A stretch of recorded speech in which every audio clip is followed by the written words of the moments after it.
The auctioneer's gavel came down with a crack that echoed through the dusty market square, and Kerra felt the iron collar around her neck grow heavier with shame as the man announced her reduced price to the sparse crowd gathered in the late afternoon sun.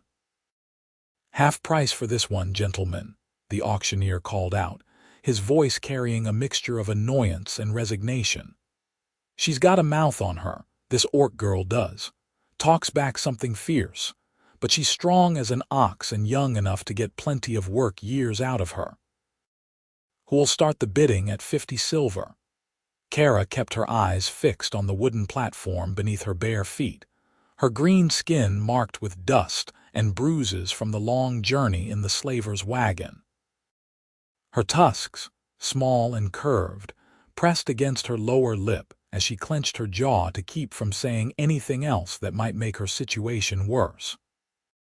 She had already learned that lesson twice today. First, when she had told the slaver's assistant exactly what she thought of his wandering hands, and again, when she had corrected the auctioneer's claim that orcs made docile servants. The second outburst had earned her a backhanded slap and the humiliating price reduction. The crowd murmured, but no hands went up. Kerra was not surprised.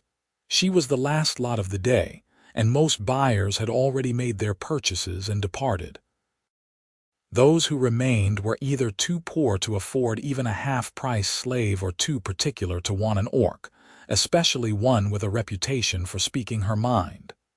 "Come now," the auctioneer pressed, desperation creeping into his voice. 40 silver, then. She's worth twice that in labor alone. Look at those arms, those shoulders. She could work your fields from dawn to dusk. Still nothing. Kerra felt a strange mixture of satisfaction and dread.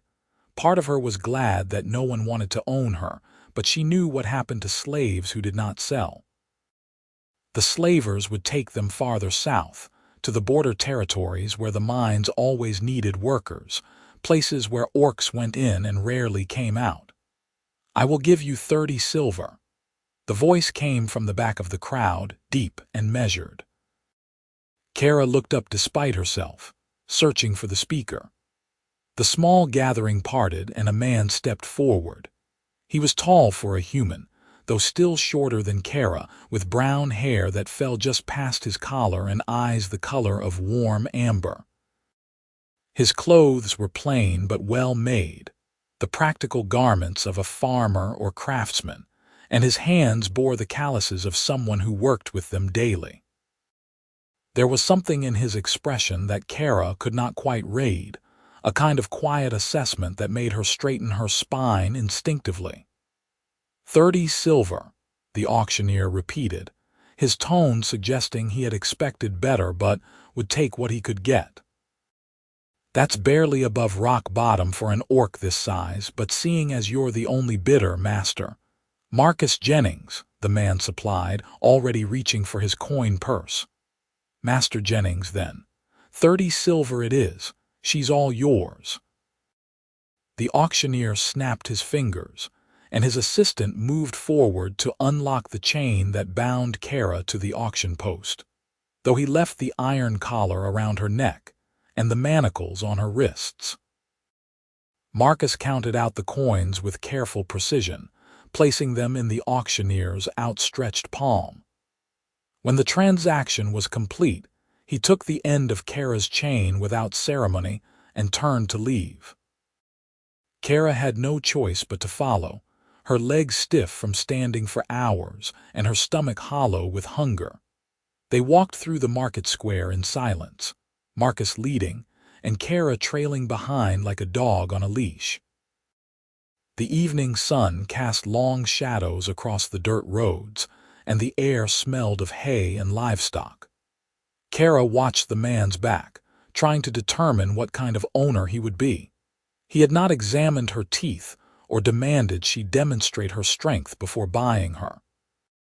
He had not leered at her or made crude comments about what use he might put her to.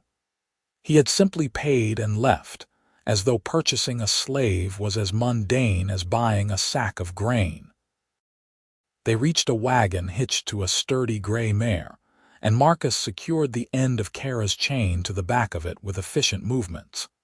He climbed up onto the driver's seat without a word and clicked his tongue to set the horse moving. Kerra had to walk behind the wagon, her bare feet finding purchase on the packed earth of the road as they left the town behind. The journey took hours, and twilight had deepened into full dark by the time they arrived at Marcus's property. Kerra could make out the shape of a modest farmhouse, a barn, and several outbuildings in the pale moonlight. Fields stretched out on either side, the crops already harvested for the season. It was a working farm, neither wealthy nor destitute, the kind of place that required constant labor to maintain. Marcus brought the wagon to a halt near the barn and climbed down. He lit a lantern that hung by the barn door, filling the yard with warm, golden light, then turned his attention to Kerra. For the first time since purchasing her, he really looked at her, his amber eyes moving over her face with an expression she could not decipher. "Are you hungry?" he asked. The question caught Kerra off guard. She had expected many things from her new owner, questions about her abilities, commands to begin work, perhaps threats about what would happen if she proved disobedient. But concern for her hunger was not among them. "Yes," she said, because lying seemed pointless. Marcus nodded and began working on the lock that held her chain to the wagon.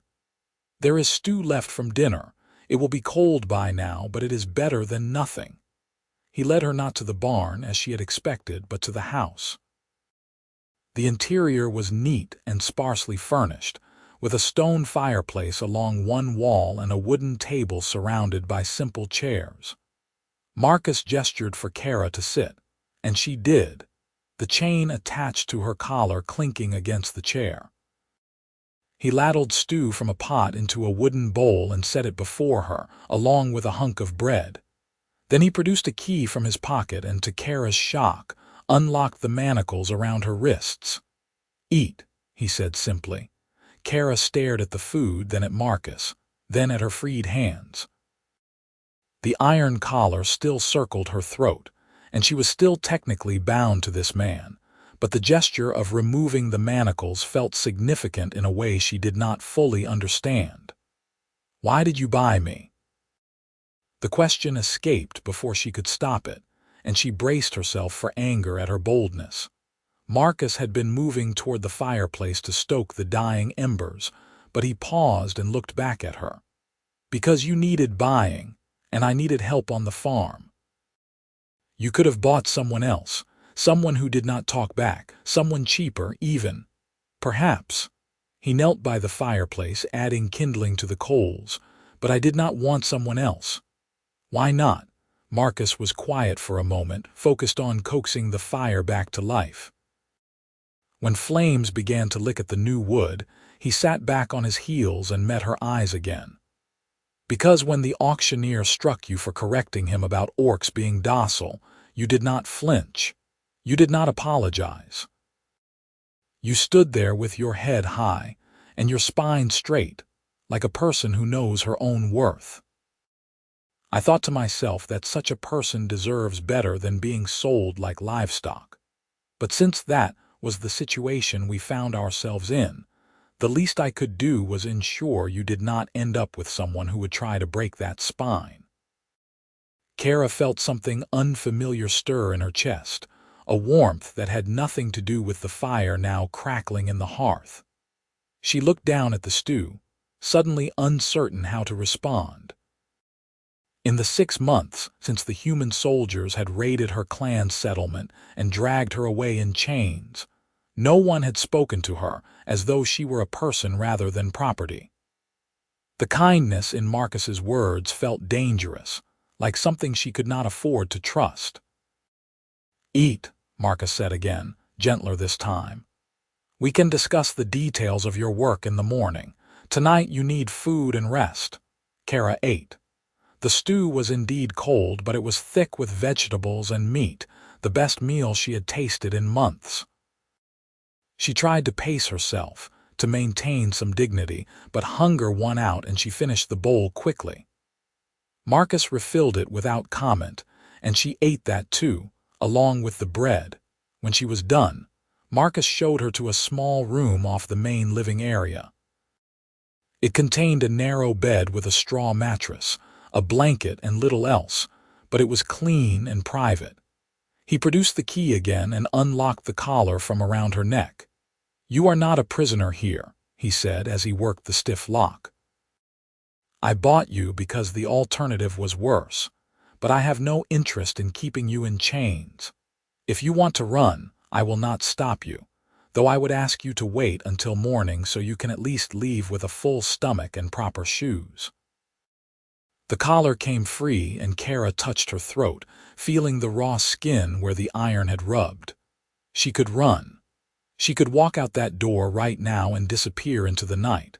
But where would she go? Her clan was scattered or dead, and human settlements would not welcome a lone orc. The wilderness was vast and dangerous, especially for someone alone. And something in Marcus's steady gaze, in the quiet respect with which he had treated her, made her want to stay, at least long enough to understand what kind of man he truly was. "I will stay," she said, the words heavy with a decision she hoped she would not regret.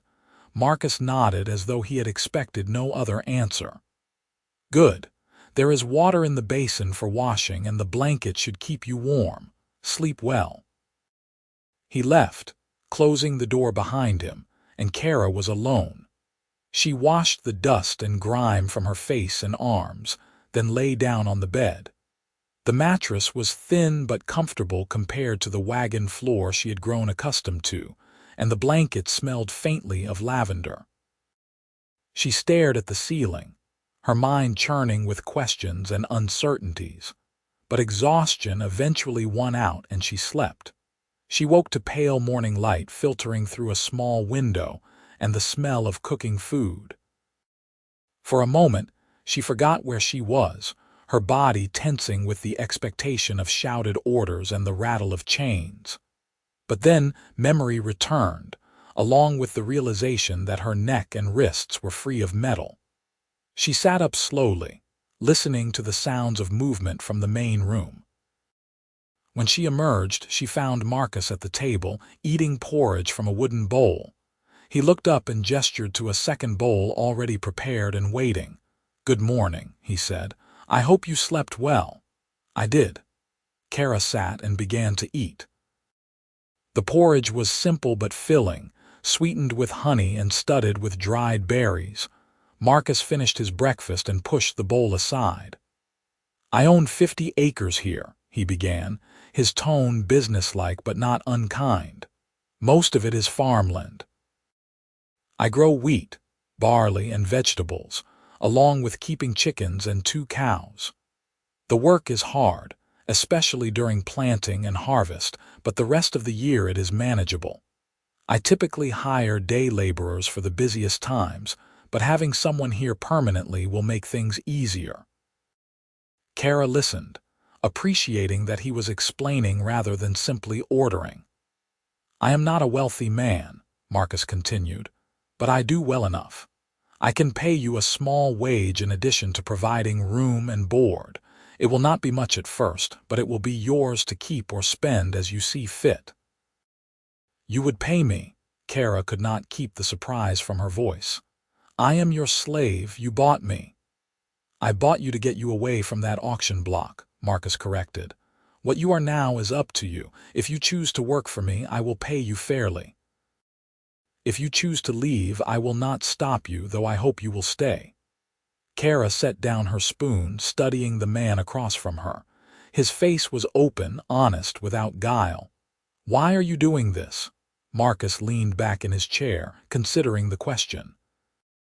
"My father was a soldier," he said finally. "He fought in the border wars against the orc clans when I was young. He came home with stories about the enemy, about how savage and brutal orcs were. But he also came home with nightmares that woke him screaming, and a drinking habit that eventually killed him. Before he died, when he was deep in his cups, He told me the truth. He told me about the orc villages his unit had burned, about the families they had killed. He said the orcs fought fiercely because they were defending their homes, their children. He said they were no more monstrous than we were, and that the real evil was in treating thinking, feeling beings as less than human simply because they looked different. He met Kerra's eyes, and she saw old pain there, buried but not forgotten. I was 10 when he died, but I never forgot what he said. When I saw you on that auction block, saw the way you held yourself despite everything that had been done to you, I knew I could not walk away. So here we are. Kerra felt that dangerous warmth in her chest again, stronger this time. She wanted to believe him, wanted to trust that his kindness was genuine, but trust was a luxury she had learned to live without. Still, she found herself saying, "I will work for you, and I will earn my keep." "I have no doubt of that." Marcus stood and began clearing the table. "Let us start with something simple today. The chicken coop needs mucking out, and there is firewood that needs splitting. I will show you where everything is." They spent the morning working side by side. Marcus was true to his word about the labor being hard, but he worked just as diligently as he expected Kerra to, never asking her to do anything he would not do himself. He showed her around the property, pointing out the well, the vegetable garden, the tool shed, and the various outbuildings. The chickens scattered at Kerra's approach, their instinctive wariness of predators apparently extending to orcs, but they settled quickly enough when she proved to be there to clean rather than hunt. Splitting firewood revealed what Kerra had suspected. Her orcish strength far exceeded Marcus's. What would have taken him an hour of hard labor she accomplished in 20 minutes, the axe rising and falling with rhythmic precision as she reduced logs to stove-sized pieces. Marcus watched with undisguised appreciation. "At this rate, we will have enough wood stockpiled to last through 2 winters. Kerra allowed herself a small smile, the first in longer than she could remember. "I am good for something then. You are good for many things, I suspect." Marcus began stacking the split wood. "Though I admit this will make the winter preparation much easier." They worked through the afternoon, falling into an easy rhythm. Marcus was not chatty, but he answered Kerra's questions about the farm readily enough, explaining his crop rotation system and his plans for expanding the vegetable garden in spring. As the sun began to sink toward the horizon, he called a halt to the day's labor. "That is enough for today. You have done more in 1 afternoon than I usually accomplish in 3. Come, let us see about dinner." Dinner was a simple affair of bread, cheese, and cold meat, but they ate companionably at the table. Afterward, Marcus pulled out a whetstone and began sharpening his tools while Kerra watched, her body pleasantly tired from the day's work. "Can you raid?" Marcus asked suddenly, looking up from the knife he was honing. Kerra shook her head. "No. My clan had storytellers who kept our history and legends in memory, but we did not use human writing." "Would you like to learn?" The question startled her. "Why would you teach me to raid?" "Because knowledge is useful, and because you have a quick mind. I can see it in how fast you learned the layout of the farm, how you anticipated what needed doing without being told. Reading would give you more options, more freedom." He paused, then added quietly, "And because everyone should have the chance to learn if they wished to." Kerra thought about this. Reading had always seemed like a human thing, something not meant for orcs. But the idea of being able to decipher the mysterious marks in books, to access knowledge that was currently closed to her, held a certain appeal. "I would like that," she said. "Then we will begin tomorrow evening. For now you should rest. You have earned it." Kerra retired to her small room and once again lay down on the narrow bed. The work had been hard but satisfying, the kind of labor that left the body tired but the mind clear.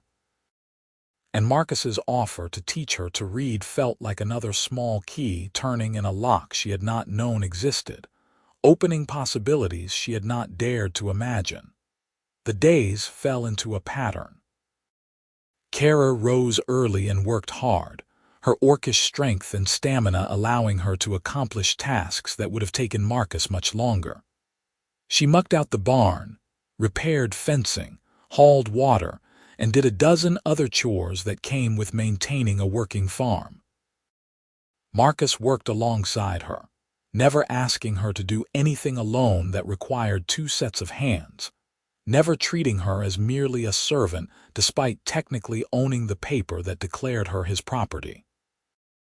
In the evenings after dinner, Marcus brought out a slate and chalk and began teaching Kerra her letters. She proved an eager student, her sharp mind quickly grasping the relationship between sounds and symbols. Within a week, she could write her own name. Within 2, she was sounding out simple words from Marcus's small collection of books. "You learn faster than I did," Marcus observed one evening as Kerra worked through a passage about crop rotation. "My mother despaired of ever teaching me to read properly. She said I had more interest in chasing chickens than in education." Kerra glanced up from the book. "You do not talk about your mother often." "She died when I was 15. Fever took her one winter." Marcus's expression grew distant. "She was a good woman, kind, patient. She would have liked you, I think." "Because I am such good company." Kerra meant it as a joke, but there was an edge to her voice, a reflexive defensiveness. "Because you remind me of her in some ways. She had that same quality you have, that refusal to be diminished by circumstances. My father's drinking and nightmares were hard on her, but she never let it break her spirit. She kept the farm running, kept us fed and clothed, and still found time to teach me my letters even when I would rather have been anywhere else." Kerra set the book down, touched by the comparison despite herself. "She sounds like she was strong." She was, and so are you. Something passed between them in that moment, a recognition and understanding that went beyond words. Kerra looked away first, uncomfortable with the intensity of it, and returned her attention to the book. But she felt the warmth in her chest again, that dangerous feeling that was growing harder to ignore. Autumn deepened into winter. The first snow came in late November, transforming the farm into a landscape of white and gray. Marcus and Kerra spent the short days doing necessary chores and the long evenings by the fire, where Marcus continued Kerra's reading lessons, and sometimes read aloud from books of poetry or adventure tales. It was during one of these evenings, with snow pattering against the windows and the fire crackling merrily, that Marcus set down the book he had been reading from and looked at Kerra with unusual seriousness. "I need to tell you something," he said.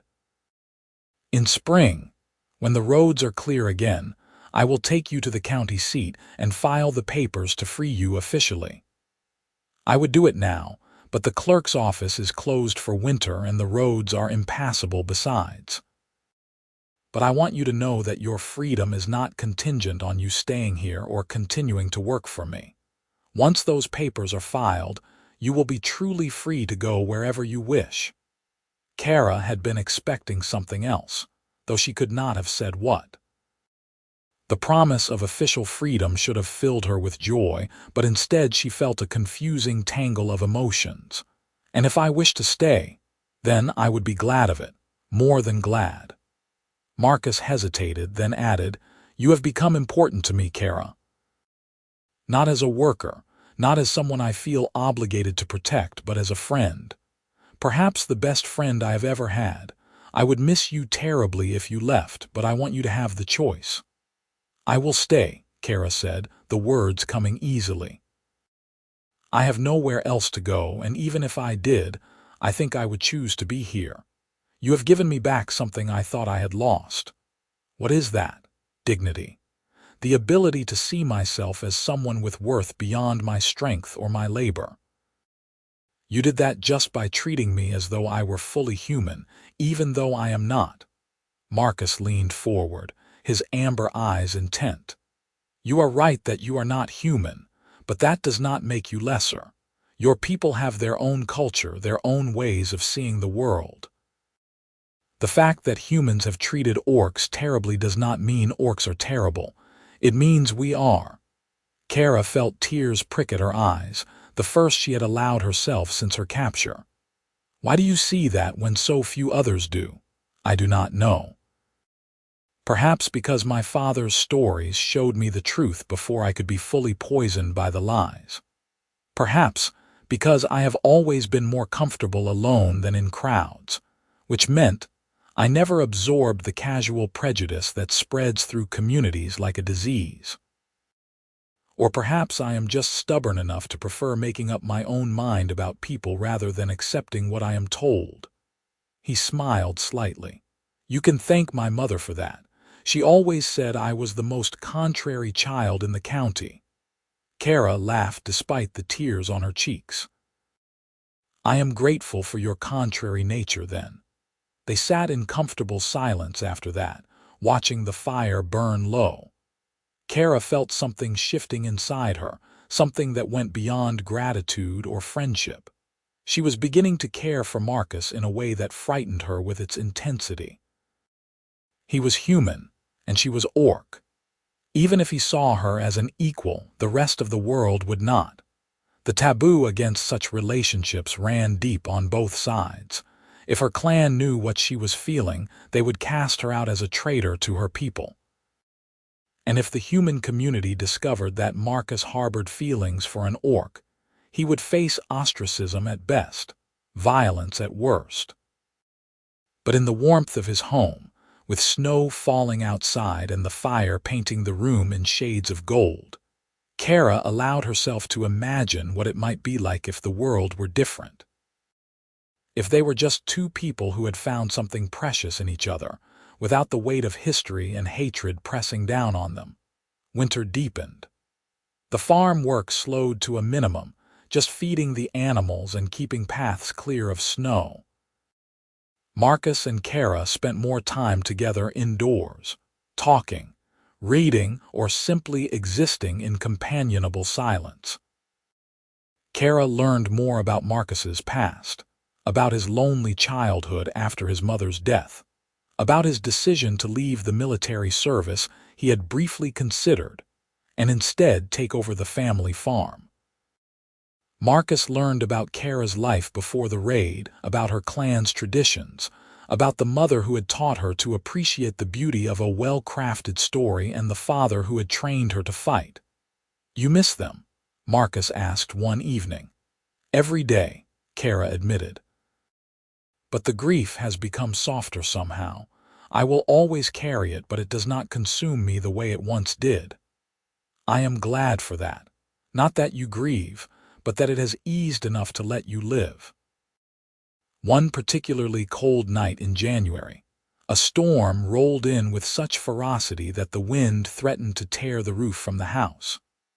Marcus built up the fire and checked that the shutters were secure, while Kerra brought in extra firewood from the covered pile near the door.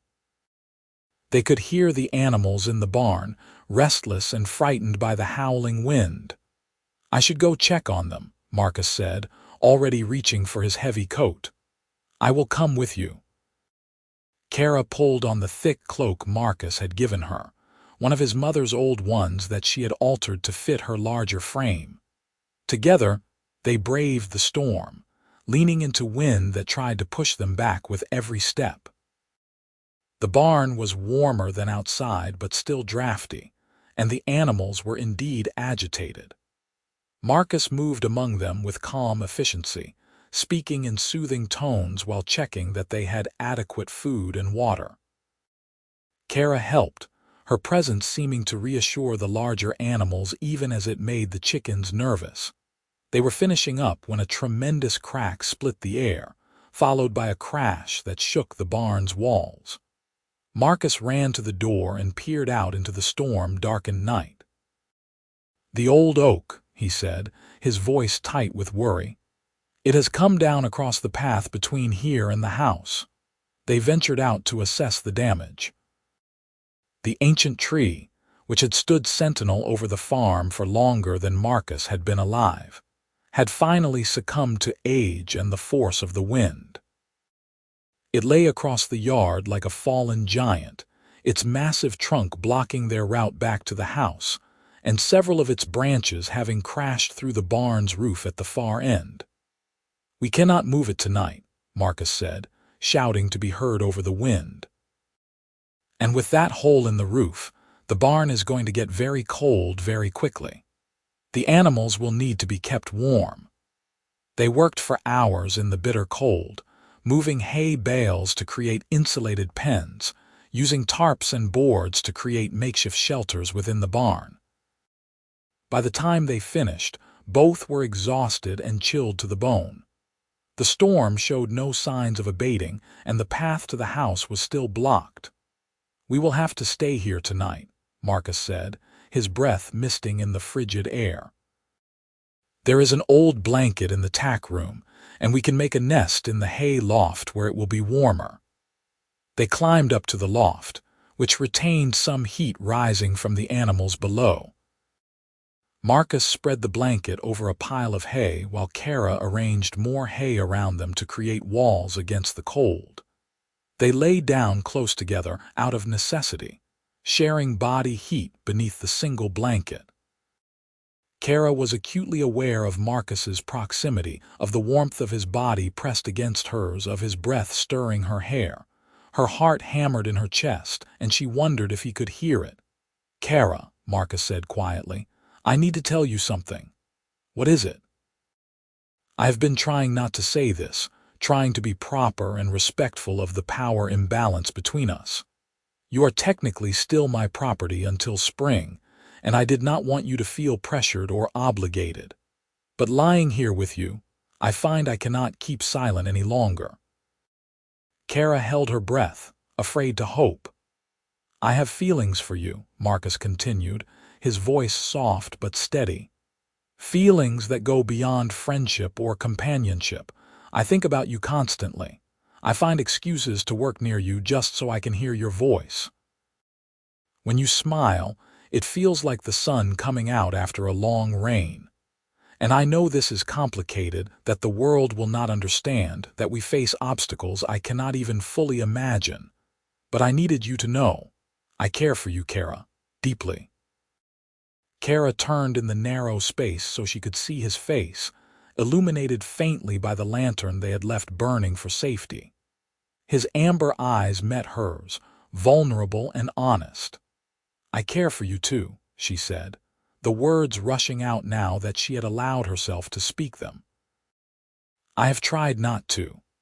I have told myself it is foolish, that nothing good can come of an orc falling in love with a human, but my heart does not seem to care about logic. It wants what it wants, and what it wants is you." Marcus reached up and cupped her face gently, his calloused thumb brushing across her cheek. "Then perhaps we can be foolish together." He kissed her, gentle and tentative at first, as though afraid she might pull away. But Kerra leaned into the kiss, her own hand coming up to tangle in his hair. The kiss deepened, all the longing and tenderness of the past months pouring into it. When they finally broke apart, both were breathing hard. "I have never done this before," Kerra admitted, her voice shaking slightly. "In my clan there were courtship rituals, ways of doing things.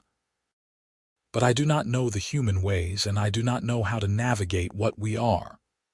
"Neither do I," Marcus said honestly. "I have never courted anyone, orc or human. We will have to figure it out together, make our own way. But I am willing if you are." "I am willing," Kerra said and kissed him again. They fell asleep curled together, warm despite the cold storm raging outside. When morning came, gray and still but calmer, they woke in each other's arms. For a moment, Kerra feared that Marcus might regret what had been said in the intimacy of the dark night, but he smiled at her and pressed a kiss to her forehead. "Good morning," he said. "We have a tree to deal with. It took 3 days to clear the fallen oak and repair the barn roof.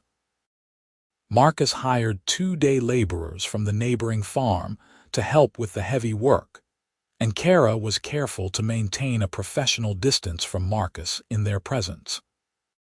She could feel the laborers watching her with a mixture of curiosity and wariness, and she heard them mutter to Marcus when they thought she was out of earshot. "That is a big orc you have got there, Jennings. You trust it around your livestock." "She has a name," Marcus replied coolly, "and yes, I trust her completely. She has been invaluable in keeping the farm running." The laborers exchanged glances but said nothing more. When they left, coins in hand, Marcus sighed heavily. "I am sorry about that. They are decent enough men, but they carry the same prejudices as everyone else." "I am used to it," Kerra said, though the words stung more than they once had. She had grown accustomed to being seen as a person in Marcus's eyes, and returning to being viewed as a thing, and it felt like stepping back into chains. Marcus pulled her into his arms, holding her close. "You deserve better. We both do." As winter gave way to early spring, Marcus and Kerra grew more comfortable in their relationship, though they were careful to keep it private. In public, at the rare times when Marcus went to town for supplies and Kerra accompanied him, they maintained the fiction of master and servant. But at home, they were simply two people in love, finding joy in each other's company. Marcus taught Kerra to dance one evening, humming a tune his mother had liked while they spun around the main room. Kerra, who had always thought of herself as too large and ungainly for such things, found that in Marcus's arms she felt graceful. They laughed when she accidentally stepped on his feet, and Marcus declared that she was a natural despite the evidence. Kerra began teaching Marcus some of the orc language, the guttural syllables feeling strange in his mouth but meaningful. He practiced diligently, wanting to be able to speak to her in the tongue of her childhood. When he managed his first full sentence, telling her she was beautiful in her own language, Kerra cried and kissed him thoroughly. In March, true to his word, Marcus prepared to take Kerra to the county seat to file her freedom papers. The roads were clear enough for travel, and the clerk's office had reopened for the season. They set out early one morning, the wagon loaded with goods Marcus planned to sell at the market. The journey took most of the day, and they reached the town as the sun was beginning its descent. Marcus found lodging at a modest inn, securing 2 rooms to maintain appearances. In the morning, they would go to the clerk's office. But that night, as Kerra lay alone in her rented room, she heard shouting from the street below. She went to the window and looked out to see a crowd gathering, torches in hand. Her stomach dropped when she heard what they were yelling. "Orc lover, traitor to your kind."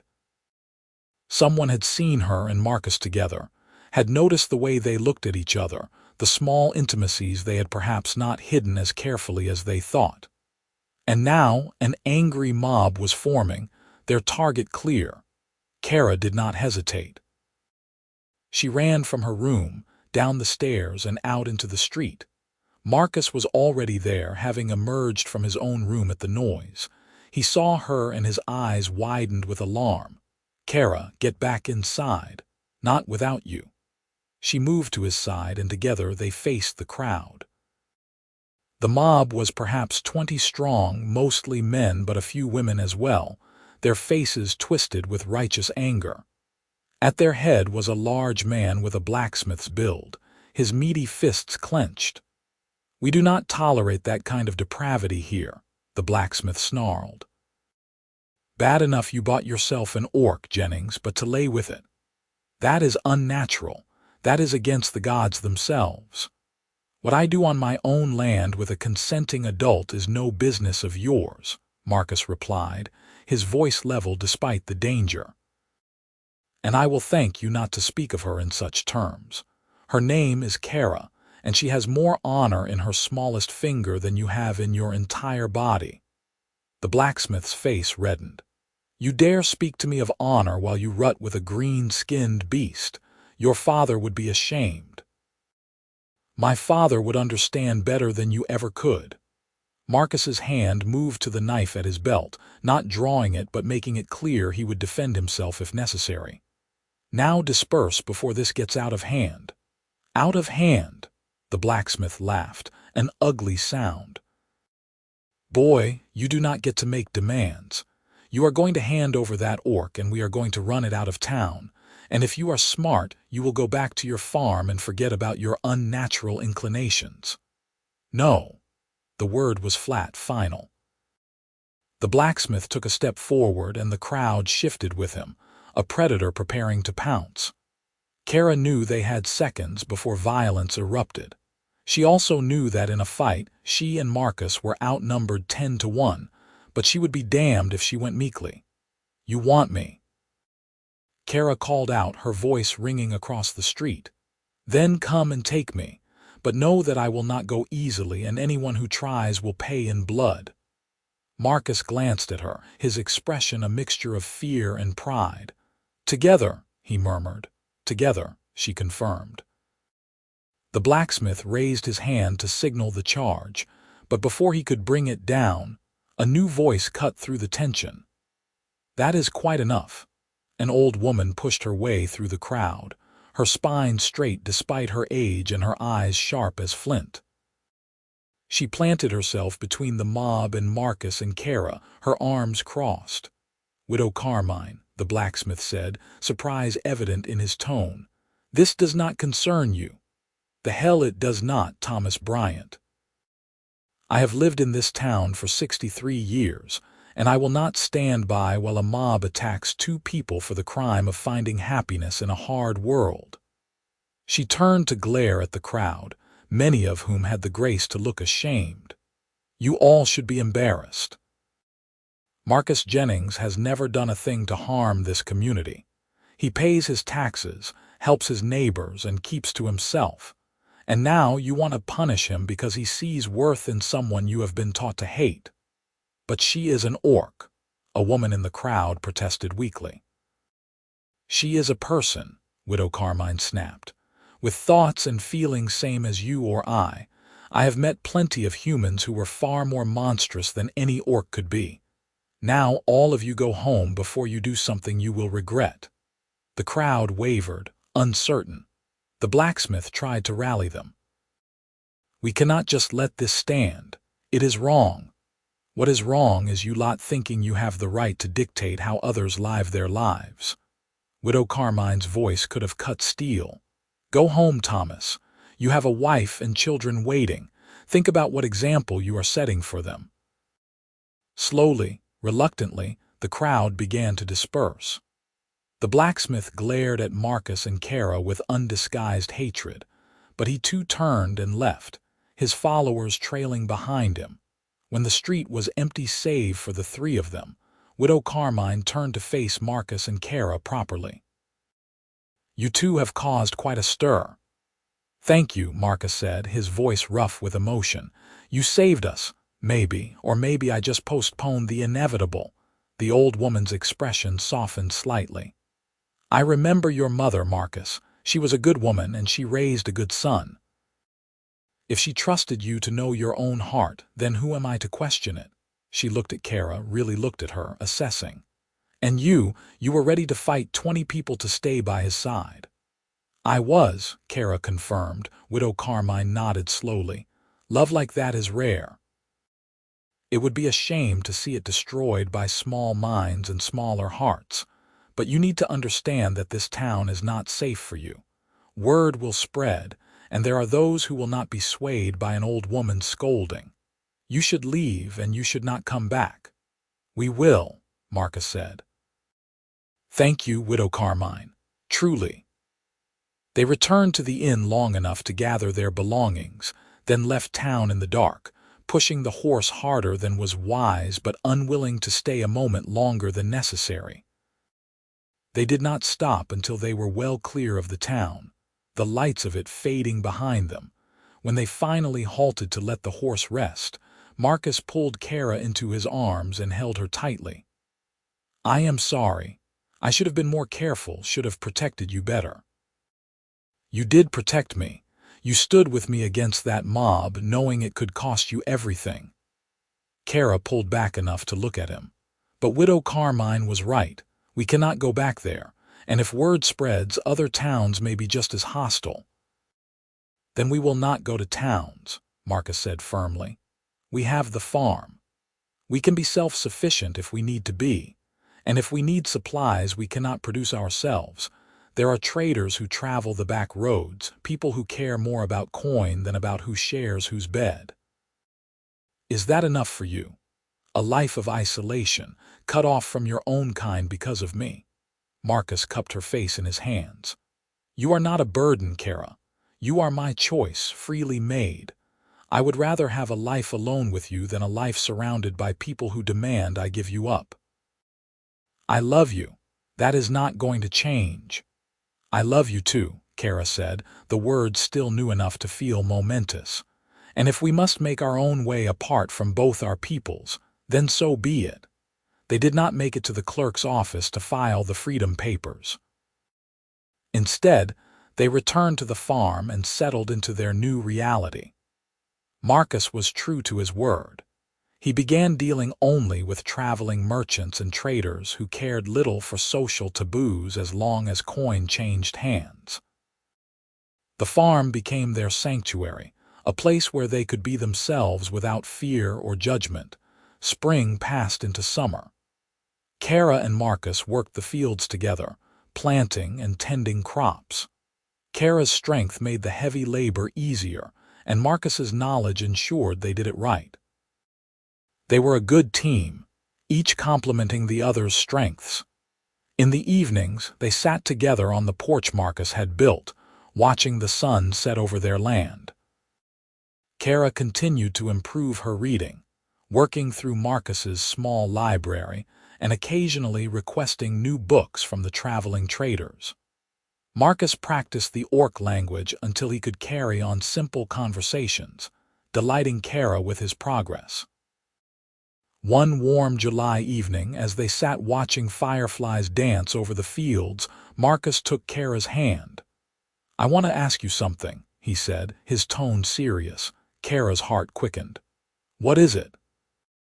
In human custom, when two people love each other and want to commit to spending their lives together, they marry. There is a ceremony, vows exchanged, a public declaration, but we cannot have that, not the public part at least. He paused, gathering his thoughts. What I want to ask is, will you be my wife in every way that matters? I know I cannot give you a proper wedding, cannot have it recognized by any church or state. But I can promise you my heart, my loyalty, my protection and care for as long as I live, if you will have me. Kerra felt tears sting her eyes for the second time since knowing Marcus, but these were tears of joy. In my clan, marriage was simpler than the human way. Two people would stand before the clan elders and pledge themselves to each other, promising to share their lives and their burdens. We do not have elders to witness us, but we have the land, the sky, the gods who watch over all living things. That will be witness enough for me. Yes, Marcus, I will be your wife. Marcus pulled a small object from his pocket, a ring wrought of twisted silver wire. I made this. It is not fancy, but it is yours if you want it. Kerra held out her hand and Marcus slipped the ring onto her finger. It fit perfectly, warm from his pocket and his hands. Now you, Kerra said. She had no ring to give him, but she pulled a leather cord from around her neck. Threaded on it was a small carved stone, a family heirloom her mother had given her.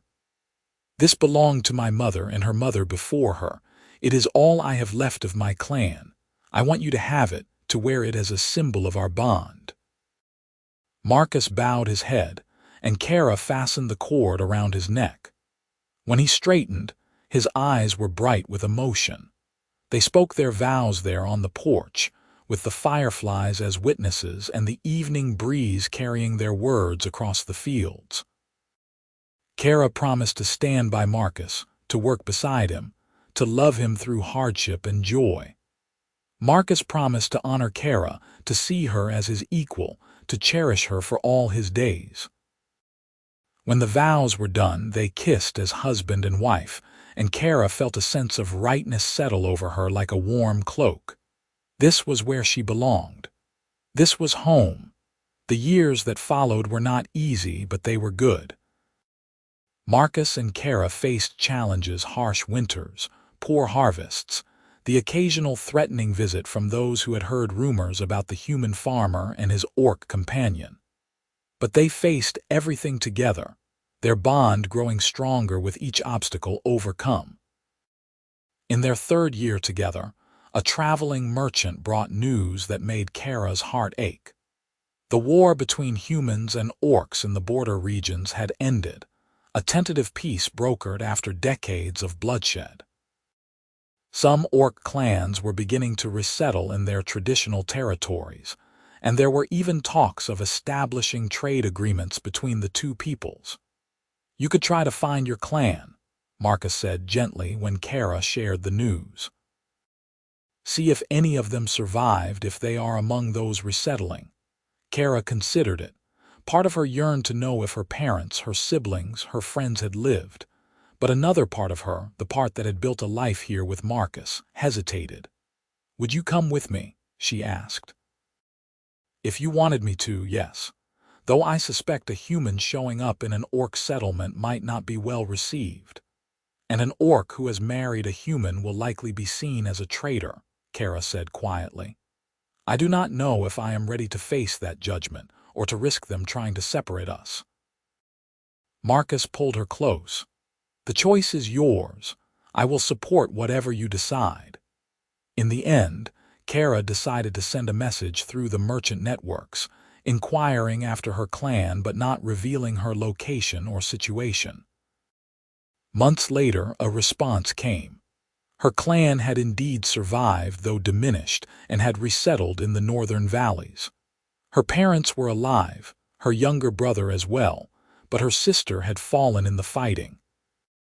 Kerra grieved for her sister, but the knowledge that most of her family lived brought a measure of peace. She sent a second message, a carefully worded letter that told them she was alive and safe but did not mention Marcus.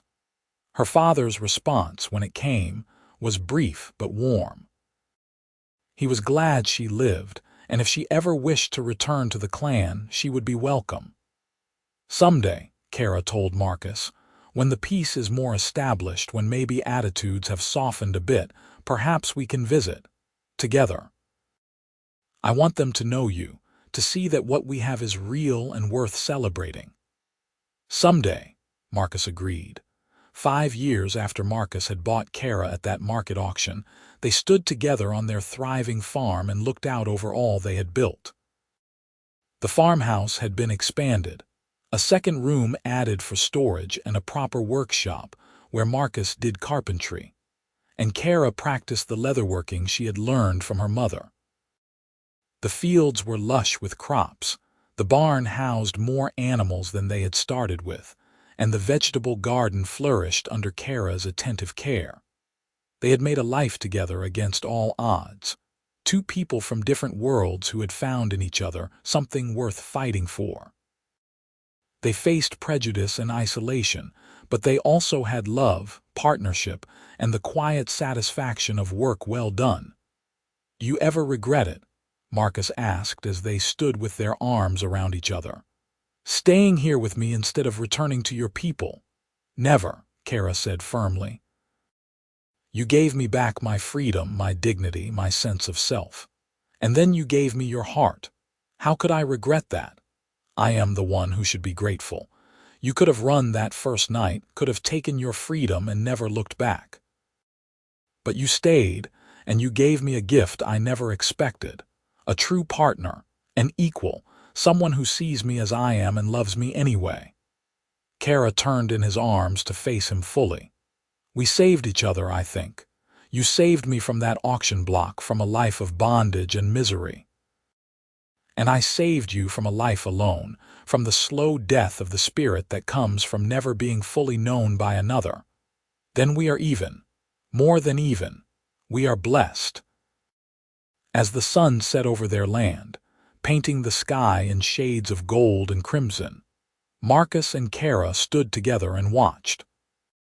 They had no idea what the future would bring, whether the peace between their peoples would hold, whether they would ever be accepted by the wider world, whether their improbable love story would have ripples beyond their small farm.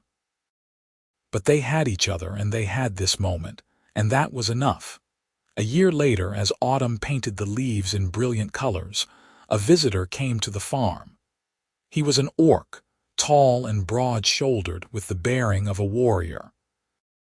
Marcus tensed when he saw the figure approaching, his hand moving instinctively to the axe he had been using to split wood. But Kerra, who had been hanging laundry, dropped the sheet she was holding and ran toward the stranger. "Corin," she cried, and Marcus realized this must be her brother. The siblings embraced, Kerra speaking rapidly in the orc tongue while her brother held her tightly. When they finally separated, Corin looked past Kerra to where Marcus stood watching warily. "So this is the human," Corin said, switching to the common tongue. His voice was deep and carried no obvious hostility, but neither was it warm. "This is Marcus," Kerra confirmed, pride evident in her voice. "My husband." Corin's eyes widened slightly at the term, but he approached Marcus with measured steps.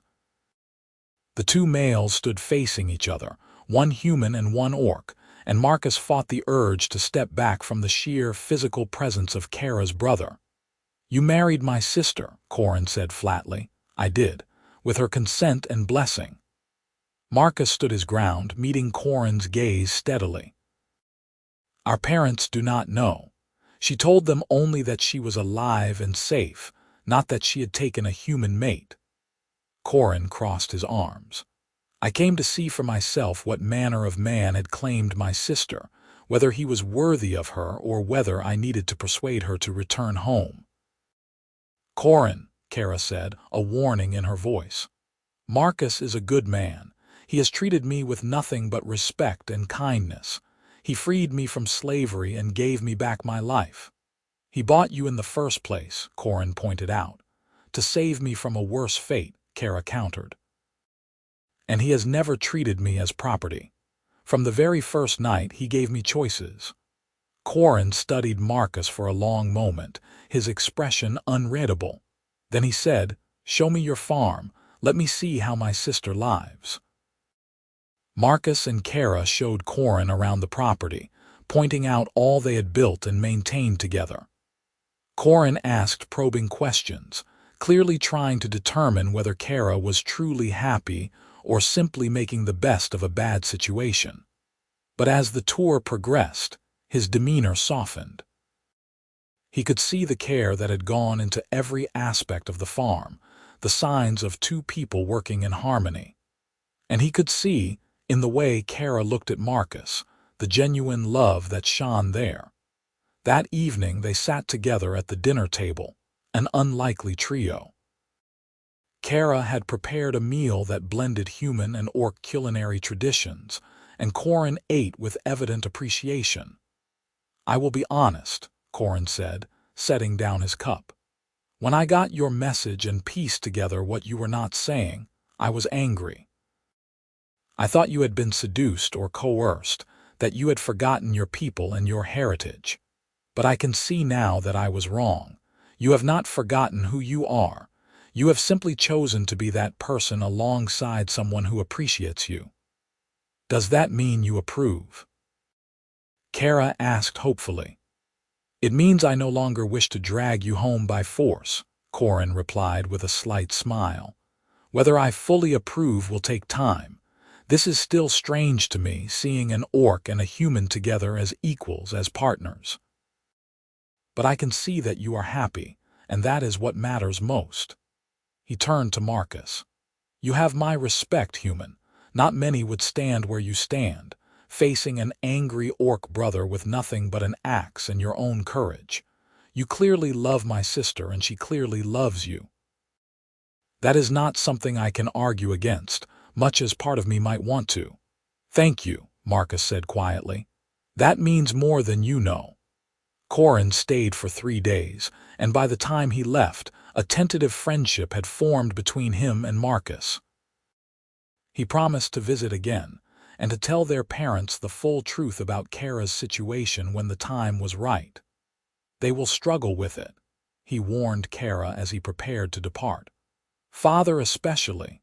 He fought humans for years, lost many friends to human blades. Learning that his daughter has married one will not be easy for him. I know, Kerra said, but I hope in time he will come to understand, and if he cannot, then at least I will know I tried. Corin embraced his sister one last time, then clasped forearms with Marcus in a gesture of respect. Take care of her, he said. With my life, Marcus promised. As they watched Corin disappear down the road, Kerra leaned against Marcus. That went better than I feared. Your brother is a good man. I am glad he came. So am I. It gives me hope that maybe, eventually, our peoples can truly find peace. If an orc warrior and a human farmer can sit down to dinner together, perhaps anything is possible. The seasons turned, and life continued on the farm. Marcus and Kerra celebrated each equinox and solstice with small ceremonies that blended human and orc traditions, creating their own hybrid culture. They worked, they laughed, they faced hardships and celebrated triumphs. And through it all, their love remained constant, a foundation upon which everything else was built. Word of their unusual household spread slowly through the trader networks, and they found that attitudes were gradually shifting. The peace between humans and orcs was holding, and while prejudice still existed on both sides, there were more and more people willing to judge individuals on their own merits rather than their species. 2 years after Corin's visit, another visitor came, Kerra's father, Gralloch.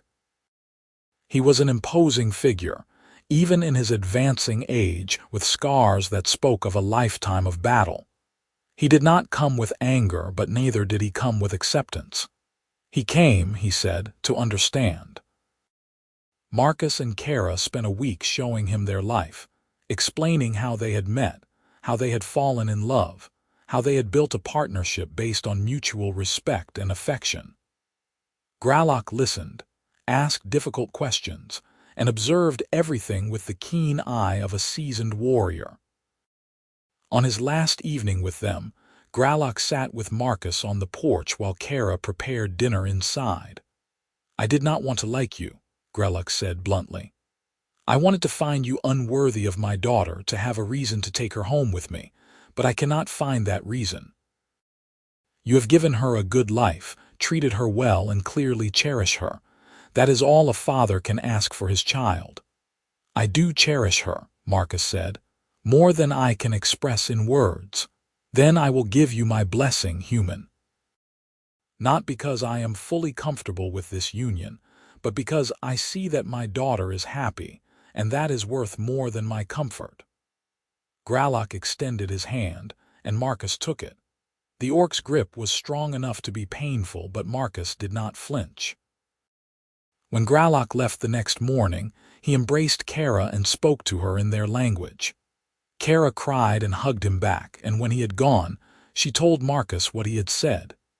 He told me that love is rare and precious, and that I should hold on to it with both hands. He said that if my human makes me happy, then that is all that matters, and he told me to visit them when I can, to bring you with me so they can meet you properly.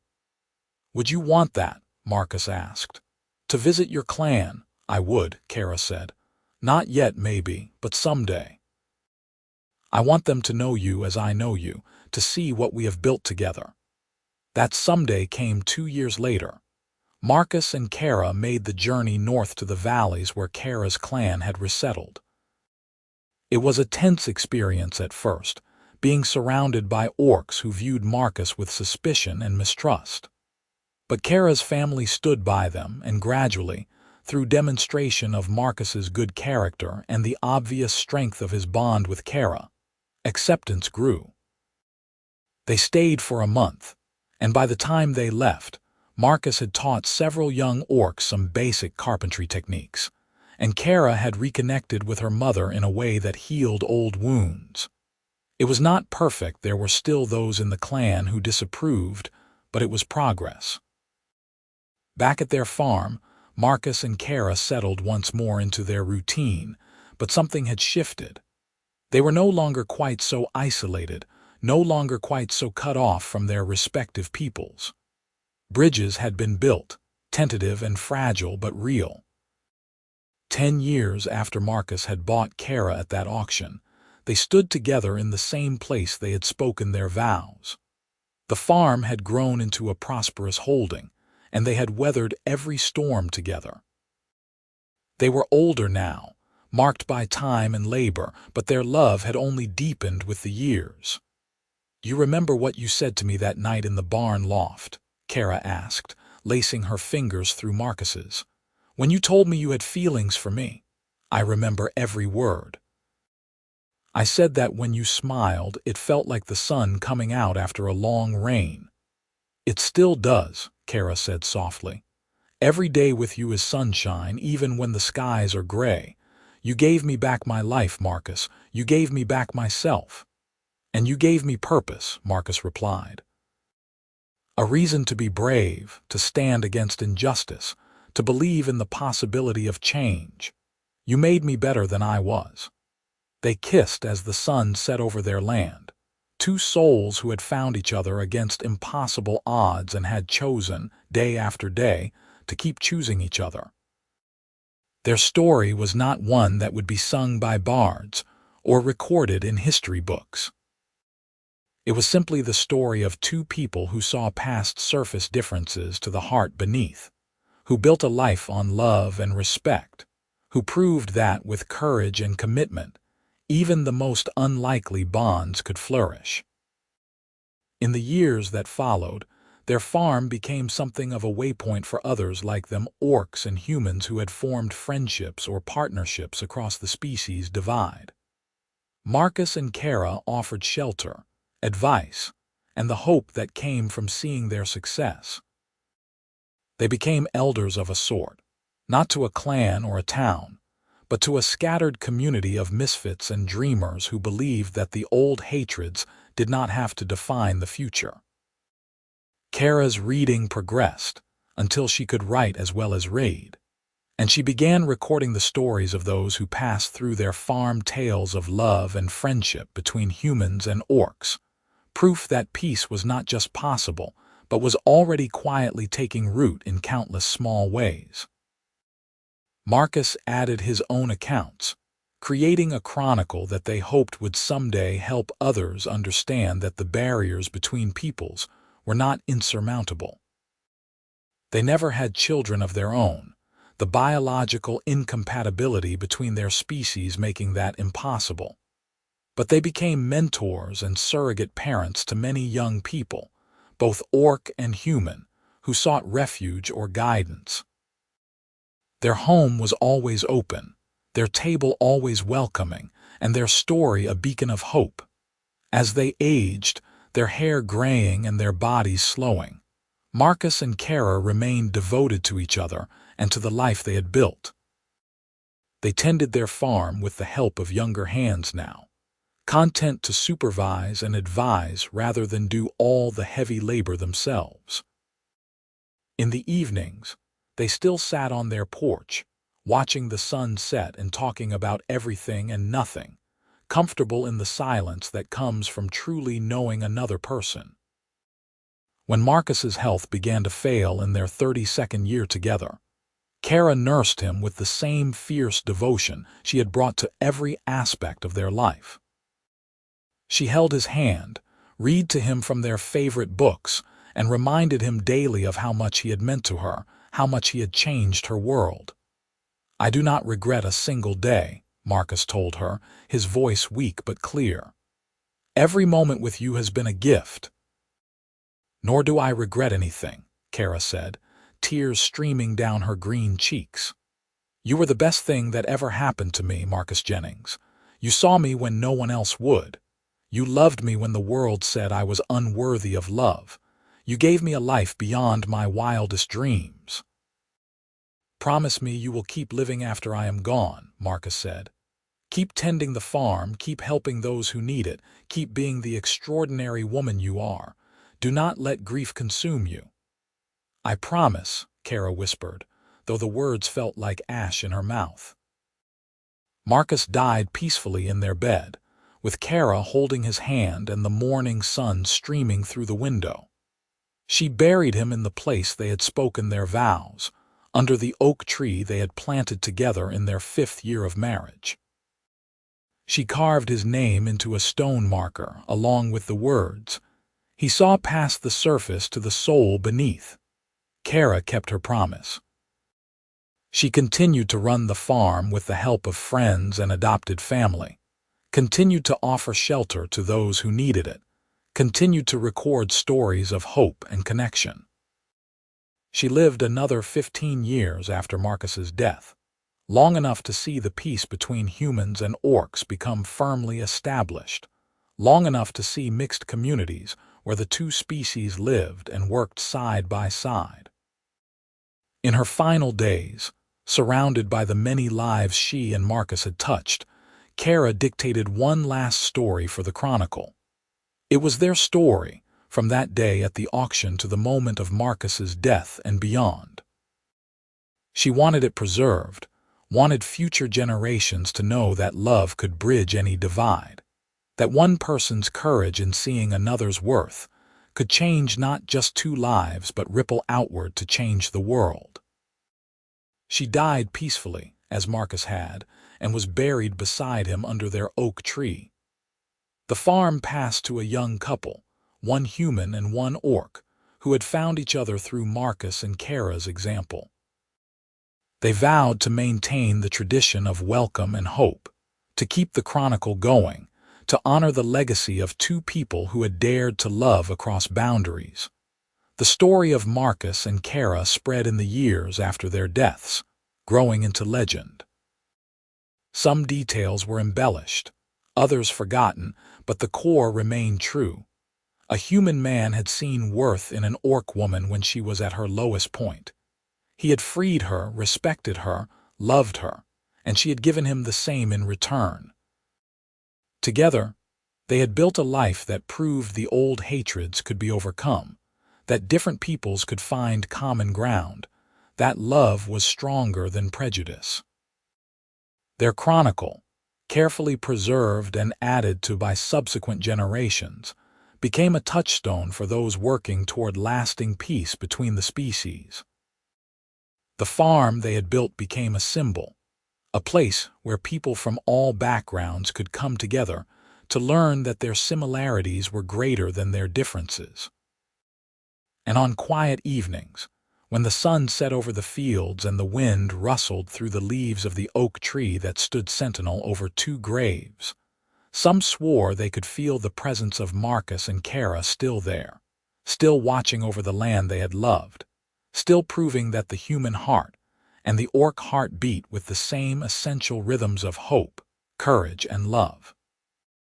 Their story ended not with grand gestures or dramatic declarations, but with the simple, profound truth that had guided their entire lives together. When you see another person's worth, when you choose to honor it regardless of what the world says you should do, you create something that transcends the moment. You create change. You create hope. You create a legacy that echoes through time, touching lives you will never know, making possible futures you will never see. Marcus Jennings bought an orc girl at half price because she talked back, because she had spine. He liked that spine, respected it, fell in love with the person who possessed it. And in doing so, he proved that the measure of a person lies not in their species or their circumstances, but in the content of their character and the courage of their convictions. Kerra, for her part, proved that strength comes in many forms in the ability to endure hardship, yes, but also in the willingness to trust again after betrayal, to love again after loss, to believe in goodness even when the world seems determined to prove otherwise. She took the freedom Marcus offered and transformed it into something greater, a partnership of equals, a love that defied convention, a life that mattered. Together, they were more than the sum of their parts. They were proof that walls between peoples are built by fear and ignorance, and can be torn down by understanding and compassion. They were proof that the accidents of birth, whether one is born human or orc, rich or poor, powerful or powerless, matter far less than the choices one makes with the life one is given. And perhaps most importantly, they were proof that love, real love, is not about finding someone who is easy to love, but about choosing to love someone despite the difficulties, about building something beautiful in the space between different worlds, about refusing to let the prejudices of others dictate the boundaries of your heart. The auction where Marcus bought Kerra was long forgotten by most, the auctioneer's voice and the half-price announcement lost to time. But the choice Marcus made that day, the decision to value a person over profit, spine over subservience, echoed forward through the decades and centuries that followed. It became part of the foundation upon which a new society was built, one where humans and orcs and all the other thinking peoples of the world learned, slowly and imperfectly, to see each other as individuals worthy of respect and dignity. The farm still stands, tended by descendants both biological and chosen of those Marcus and Kerra helped. The oak tree has grown tall and strong, its branches providing shade in summer and shelter in winter. Visitors still come to see the graves, to read the chronicle, to be inspired by a story that began with an act of defiance, an orc girl talking back, and ended with a legacy of love that changed the world. And on those graves, where Marcus and Kerra rest side by side for eternity, wildflowers bloom year-round in defiance of the seasons. A small magic that locals whisper is the Earth's own way of honoring two souls who dared to love across the deepest divides, and in doing so, made the world a little bit better for everyone who came after.